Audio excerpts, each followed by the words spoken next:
السلام عليكم، ازيكم جميعا؟ عاملين ايه؟ يا رب تكونوا بخير، وحشتوني قد الدنيا. النهارده فيديو جديد. لو اول مره تشوفي القناه اعملي سبسكرايب وفعلي زرار الجرس علشان يوصلك اشعار بكل الفيديوهات الجديده، وما تنسوش تنزلوا تعملوا لايك على الفيديو ده وتصلوا على النبي كتير في الكومنتات، ودعوه حلوه منكم كومنت قمر زيكم. ويلا بينا نبدا الفيديو بتاعنا. زي ما قلت لكم يا جماعه، اللايك مش بفلوس، اللايك مش بفلوس. اللي بتنسى تحط لايك انت حره، انت حره. وترجعي تقولي لي انا ده انت ما بتنزليش ليه؟ لا، اما مش هلاقي تفاعل على الفيديو مش هنزل فيديوهات. يلا، هي كده كده خربانه خربانه. النهارده يا جماعه الحمد لله اخر يوم في تنظيف المطبخ العميق. اخر يوم النهارده، اخر فيديو هتشوفوه يعني في سلسلة تنظيف المطبخ. بس ايه بقى، كان عندي شوية كده رمان، يعني كان محمد جايب لنا كرتونة. قعدوا، كان بقى لها كام يوم كل يوم يسحبوا منها واحدة اتنين لحد ما نزلت لنصها. فبيقعدوا بقى هم عشان بيفصصوه بقى لنفسهم، يعني شنطة تجيب وتفصص، فاهمين وكده. فلما هم بيفصصوه لنفسهم بيبهدلوا بيه الدنيا، وطبعا بيقعدوا يطرطش ومش عارفه ينقط الكلام بقى اللي انتوا عارفينه ده. وكمان بقى قلت لا خلاص اعملهم قبل ما اخلص فرش المطبخ علشان الدنيا ما تتبهدلش. فرحت ايه جبت كده اللي اتبقى، كان نص الكرتونه زي ما انتم شايفين، فضيته في الحوض ومسكته بالفوطه اللي بتاعت جرين واي دي، وغسلت بيها كل كميه الرمان اللي عندي. وبعد كده صفيته وحطيته على الصينيه بالشكل اللي انتم شفتوه. وبعد كده حطيته بقى، وبدات ان انا اقسمه كده نصين نصين نصين نصين عشان ابدا ان انا ايه افرغ الحبات اللي فيه. اول حاجه عايزه اقولها لكم ايه. شفتوا انتوا الطبق البينك ده اللي فيه الشبكه دي المفروض ان هي فصاصه رمان. جربت فيها واحده كده لقيتها ما فصصتش، فرميتها على جنب وايه، ورحت فصصت بالطريقه اللي انا متعوده ان انا افصص بيها. دي من ضمن الحاجات يعني الافتكاسات اللي ملهاش اي 30 لازمه. جايه زي طبق كده وفيه شبكه من فوق، المفروض ان انت بتقلبي عليه نص الرمانه وتخبطي عليه بينزل هو حرفيا، ولا بينزل ولا بيعمل اي حاجه. اسهل بقى طريقه هي اللي انا بعمل بيها دلوقتي دي. بقسم الرمانه نصين وببدا بظهر السكينه اخبط عليها كده من كل الجوانب، فبيبدا كل اللي فيها بينزل. مش عارفه يا جماعه، انا لاحظت حاجه لما بكون مشغله اللابتوب والكاميرا على يعني تكون جايبه الشاشه بتاع اللابتوب، الصوره بتفضل تنور وتطفي جامد قوي. والالوان بتكون متغيره، فمش عارفه ليه، مش عارفه ايه السبب. الموضوع ده لاحظته مؤخرا، يعني كنت ببقى مش عارفه ايه السبب، وبعدين اخدت بالي انه هو بسبب اللابتوب. المهم فصصت كده كل الكميه. وعلشان مضحكش عليكم انا غسلته. هتقولي انا ده الرمان ما بيتغسلش يا جماعه، انا ما بعرفش ان انا ما اغسلش حاجه. ما بعرفش. اولا بيكون فيه حتت كده بيضه صغننه، طبعا انا بشيل كل الحتت الكبيره اللي بعرف اشيلها. بيبقى فيه بقى كده زي فتافيت كده صغيره، دي بقى بتقوم على وش الميه لما بيتغسل، فاكيد انا مش هناكله كده يعني. فمش عارفه بصراحه، انا مش عارفه. لو في حد زيي يكتب لي في الكومنتات، لو ما فيش حد زيي يبقى الحمد لله ان انا قطعه واحده بس. المهم ان انا غسلته كويس وصفيته. وبعد كده رحت بقى جايبه الايه، حطيته كده في العلب دي والصينيه دي الكميه يعني بتاعتي كلها. وبعد كده جبت العلب اللي هي الاكريليك ديت، حطيت فيها الرمان. قسمت الكميه على علبتين، العلبتين دول علبتين كبار، فقسمت الكميه عليهم. وده كان شربات رمان، فحطيت عليه وحطيت عليه سكر.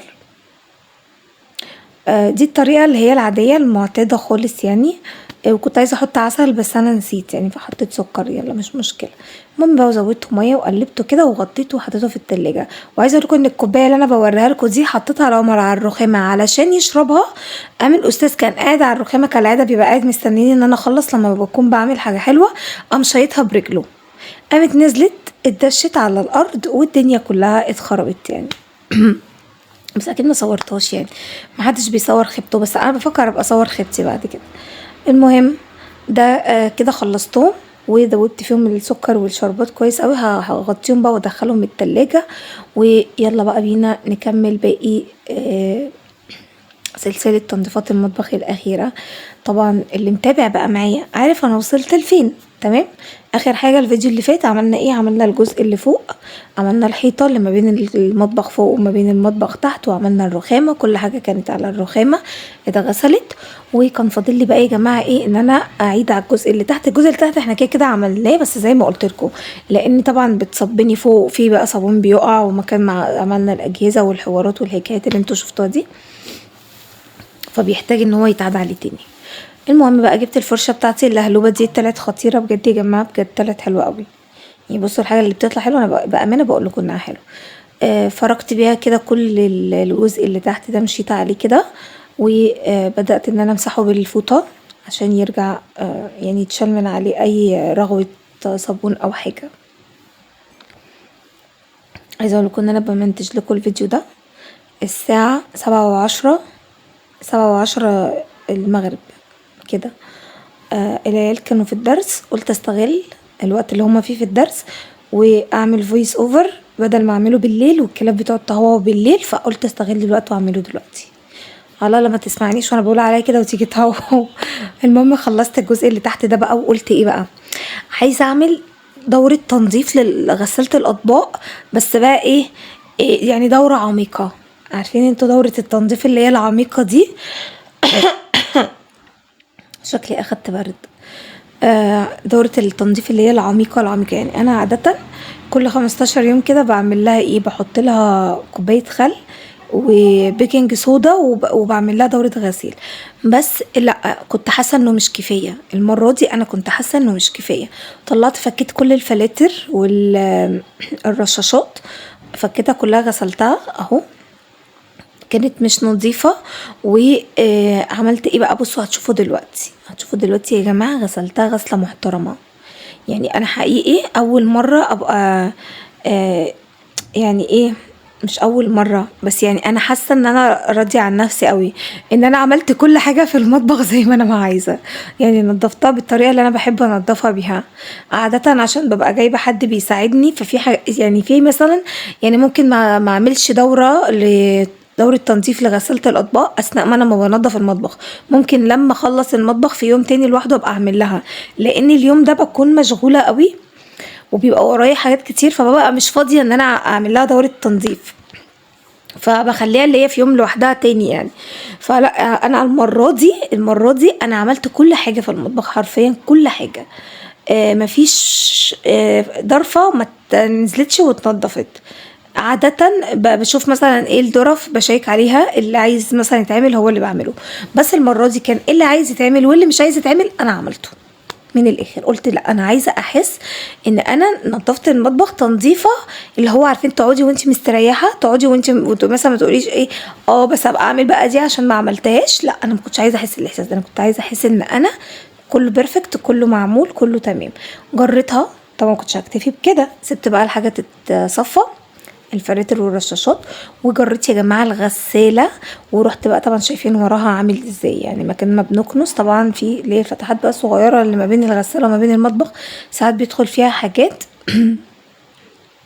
ودي يا جماعه رماس، بالنسبه يعني للناس اللي بتسالني على رماس، يعني فين الرماس يا جماعه؟ والله رماس موجوده، بس انا يعني انا مش فرض عليا ان انا اطلع اصور عيالي، يعني انا ما بحبش اظهر عيالي كتير اصلا. يعني انا عمر قسما بالله نزلت له صوره بتاعت اول يوم مدرسه، اللي هي بتاعت اول يوم دراسه، والله انه تاني يوم كان عيان. والله احنا يا جماعه احنا نجمنا خفيف. انا ما بحبش اتكلم واقول الكلام ده عشان ما تطلعليش واحده صفرة في وسط التعليقات تقعد تعمل ازاي، هي كل الناس تقعد تقول انا محسوده، كل الناس تطلع تقول انا ما اعرفش. انا ما بحبش اهري كتير، بس انا بحب اعمل فعل. خلاص انا عارفه ايه الحاجه اللي هتضرني انا بتجنبها.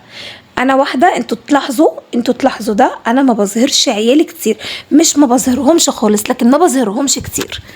اسكت، انا نفسي نجمي خفيف، انا نفسي لما بجيب حاجه جديده ولا لما بعمل حاجه جديده لازم اعيا بعدها، لازم حاجه تبوظ بعدها، لازم يعني، فخلاص يعني. فبقول هي لما تيجي فيا تيجي في حاجه البيت مش مشكله، لكن لما تيجي في العيال بصراحه لا. يعني الواحد قلبه بيوجعه على العيال مثلا لما بتكون تعبانه، وكمان العيل لما بيكون تعبان يعني هو بيتعبك انتي كمان، لان هو مش بيبقى تعبان لوحده، هو بيبقى انت كمان تعبانه، على تعبه من الزن والسخونيه والمش عارفه ايه والايه والايه. والله العظيم عمر انا عايزه اقول لكم بعديها يعني مش تعب عادي، ده تعب اغمى عليه وجرينا بيه على المستشفى، وكانت ليله يعني ليله. بس انا ما بحبش ان انا يعني كل شويه اطلع اقول لكم الحقوني، حصل لي، الحقوني، جرالي، الحقوني، ابني مش عارفه حصل فيه ايه، الحقوني، مش عارفه جرى ايه. انا خلاص يعني الحاجه اللي بحس ان هي مستدعيه ان انا اقولها لكم بقولها لكم، الحاجه اللي بحسها خلاص مش مستدعيه وانا حسيت ان فيها ضرر فبحاول ان انا اتجنبها وخلاص.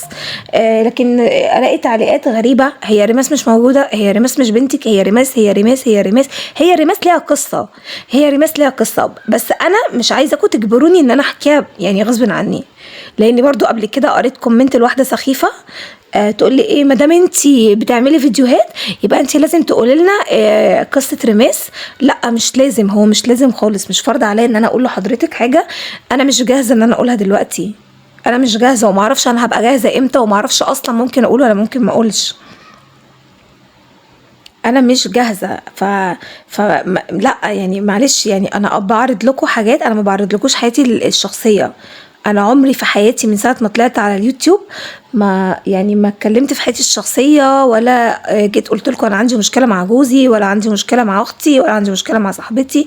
انا ما بطلعش اتكلم في حياتي الشخصيه، انا بطلع اقدم لك فيديو روتين تستفيدي منه، طبخه، اكله، مشتريات، مش عارفه ايه. لكن انا ما بتكلمش عن حياتي الشخصيه. فما لاقيش واحده تيجي تعمل لي ازاي لا اصلك انت قلتي احكي وما حكيتيش. يا ستي قلت وما حكيتش، يبقى انا مش عايزه احكي، انا مش جاهزه احكي، مش جاهزه. انت ايش عرفك الموضوع ده عامل فيا ايه، بيتعب نفسيتي ازاي؟ انا الموضوع ده لما بفتكره بيني وبين نفسي بنهار من العياط. يمكن انا مش جاهزه ان انا اتكلم فيه قدام كاميرا.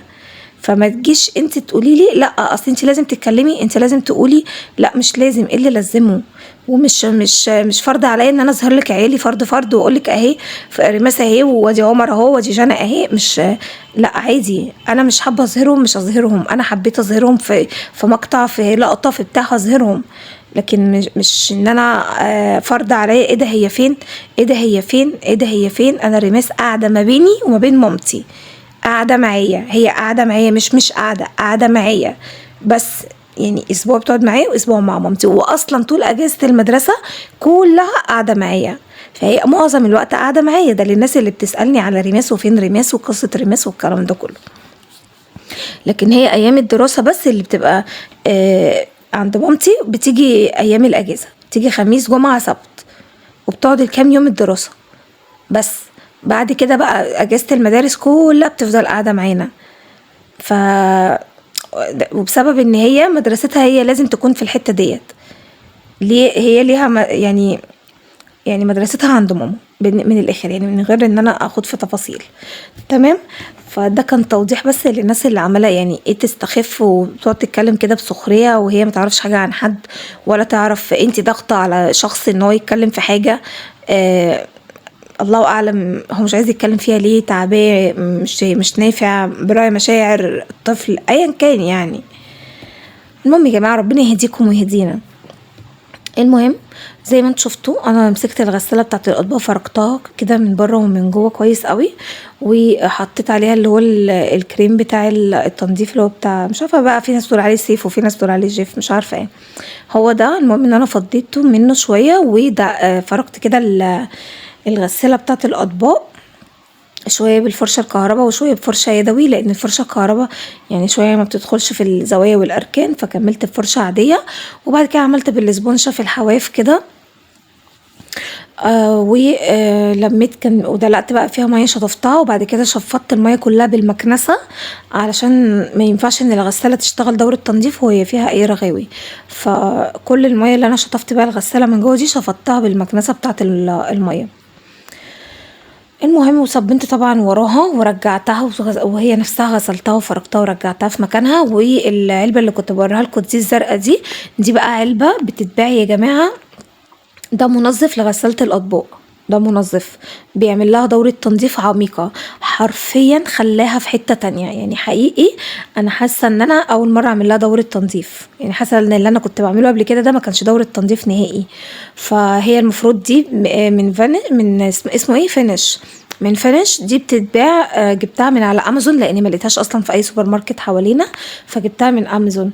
المفروض ان هي بتعمل دوره تنظيف لغساله الاطباق كل 3 شهور، فبصراحه قلت انا مش هعمل موضوع الخل والكربونات ده تاني، وكل 3 شهور هجيب ديت واعمل بيها، لاني انا فعلا حسيت بفرق رهيب.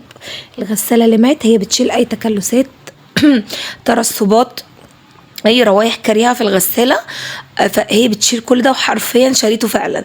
المهم بقى بعد كده بقى رحت بقى شديت التلاجتين ونضفت وراهم بقى زي ما انتوا شفتوا ظهر المطبخ بالجنبين. الارض كانت زي الزفت، دلقت عليها كده شويه اوكسي ودعكتها بالفرشه بتاعت الجاروف. وعملت بقى الغسالات زي ما انتوا شفتوا كده. الغسالات التلاجات، عملت التلاجات فرقتها كده وعملتها من فوق ومن الجناب ومن الظهر عشان اتاكد وابقى قاعده مرتاحه ان كل حاجه نظيفه من جوه ومن بره ومن ورا ومن قدام وزي الفل. فخلصت بقى، وطبعا مكان ما انا دلقت ميه وكده رحت بقى شفطه بالمكنسه. عايزه اقول لكم يا جماعه ريحتني بجد بجد. انا اصلا ما عنديش بيبه في المطبخ، فكانت لما اعمل كده ادلق، وانا بحب بقى ادلق ميه وادعك الارض بالمقشه والكلام ده، وكنت اقعد بقى الم في الارض في الميه، يا اما اكون مضطريه ان انا شايله السجاد من الريسبشن علشان اقوم يعني ايه منزله الميه ومسحها مع الريسبشن وكده. لا بصوا، دي هنا كده المكان اللي ادلق فيه ميه وادعكه اقوم شفطاه كده على طول بالمكنسه، وما تضطريش ان انت تشطفي بعديها. يعني ما تضطريش ان انت الارض فيها صابون، هي حقيقي تحسوا ان هي بتشطف، يعني تحسوا ان هي بتشطف الارض، هي حقيقي بتشفط والارض بتبقى نظيفه، ما بتضطريش ان انت ترجعي تدلقي ميه نظيفه وتشطفيها تاني. ف لا يعني ما شاء الله بجد عجبتني قوي. المهم بقى ان انا خلصت ورجعت كل حاجه في مكانها، وبعد كده جيت هنا بقى على الحوض. بصوا مسكته بقى فركته فركه محترمه، لان طبعا غسلنا فيه بقى كل حاجه والدنيا كانت على بعضيها بقى، فحطيت عليه سترس كتير لانه كان محتاج غسله حلوه يعني. وكان في تركيه كنت عايزه اعملها فيه بس والله كنت مش قادره، يعني كنت اللحظه اللي انا واقفه فيها دلوقتي قدامكم دي يعني كنت عايزه اطلع من المطبخ باي طريقه، كنت تعبانه جدا جدا. يعني 4 ايام ولا 5 ايام ورا بعض كل يوم دايركت كده، فالموضوع كان صعب بالنسبه لي. كنت عايزه احط شويه كربونات وشويه ملح واحط ميه مغليه من الكتل اسمها ايه الفتحات بتاعه الحوض، الصرف بتاع الحوض ده بيعمل فوران وبيسيح بقى لو في اي دهون، في اي تكلسات ترسبات، كل ده الكربونات والخل والملح والميه السخنه بيضيع الكلام ده كله، بيعمل فوران كده، وكل الكلام ده تلاقيه بقى الحوض نضف والصرف بتاع الحوض نضف. بس المهم بقى ايه خلصته، وبعد كده جيت هنا في الارض كانت اخر حاجه، حطيت شويه اوكسي وشويه ميه ودعكت الارض بالمقشه، وبعد كده شفطتها يا جماعه بالمكنسه زي ما انتم شايفين. بصوا الارض، بصوا شايفين لمعت، حرفيا لمعت بس. وبعد كده بقى جبت السجاده بتاعتي وفرشتها. بالمناسبه ده بديل سجاد، مش سجاده يعني، دي بديل سجاد بس هي قطيفه كده زيها زي السجاده يعني. وفردتها على الارض، وعايزاكم تقولوا لي مبروك وتزغرطوا لي زغروطه كبيره، وتقولوا لي اشطر كتكوت في الكومنتات، وكل واحده لسه ما خلصتش تقوم تخلص احسن لها، واللي ما حطتش لايك تنزل تحط لايك احسن لها برضو. بصوا بقى هنا الغساله كانت خلصت يا جماعه. العلبه دي بتقلبيها، بتحطيها كده فوق وبتقلبيها، هي بيبقى فيها اخرام صغننه بتقعد تغسل يعني ينزل منها لحد ما تخلص دوره التنظيف بتاعتها تماما. وهنا كنت بوريكم ان انا الشباك كمان عملته، بس طبعا ما عرفتش اصوره معاكم لان برضو كنت يعني ايه متشعلقه يعني، فما عرفتش ان انا اصوره معاكم. وده يا جماعه الشكل النهائي بعد ما المطبخ نضف. شايفين يا جماعه، شايفين النظافه، شايفين شامين ريحه النظافه، مش شايفين النظافه شامين ريحه النظافه. المهم بقى يا جماعه انا خلصت المطبخ، وزي ما قلت لكم ان انا ان شاء الله في بقى فيديو تاني هعمل لكم بقى فيه نعمل ديكور شتوي في المطبخ، ونحط بقى يقطين ونعمل حركات كده وبتاع كده. ودي الستاره الجديده اللي انا عملتها، وفي وراها واحده رمادي اللي هي السان سكرين. بصوا، وجانا خدت المصفى بتاعت الحوض الصفاي بتاعت الاطباق دي، خدتها غسلتها لي جوه في البانيو عشان انا السترس كان هرق ايدي الصراحه. وبس كده يا جماعه بقى، شايفين؟ قولوا لي بقى، قولوا لي برافو عليكي يا ندوشه، عشان انا بجد يا جماعه تعبت قوي والله العظيم، تعبت بجد. وحاسه بصوا المنظم الجديد ده، حاسه ان هو فرق في المطبخ وخلى شكله احلى، في عمل تغيير يعني، ولسه هنروق عليه واجيب له حاجات جديده وكده. بس بقى بصوا شايفين كل حاجة بتضوي بتنور من النظافة. بس كده يا بنات يا حلوين، بصوا كل حاجة بقت بتبرق، كل حاجة. قولوا لي بقى اشطر كتكوت في الكومنتات، تمام؟ وما تنسوش تكتبوا لي كومنتات حلوة كتير، وهتوحشوني يا جماعة، هتوحشوني لحد فيديو جديد. عايزاكم تقولوا لي الفيديوهات اللي جايه حابين نعمل فيديوهات ايه. ممكن بقى اعمل لكم ريفيوهات على الاجهزه اللي سالتوني عليها كتير، هبدا اعمل لكم ريفيوهات عليها ان شاء الله الفتره الجايه، وشوفوا كمان عايزين ايه تاني نعمله مع بعض ان شاء الله.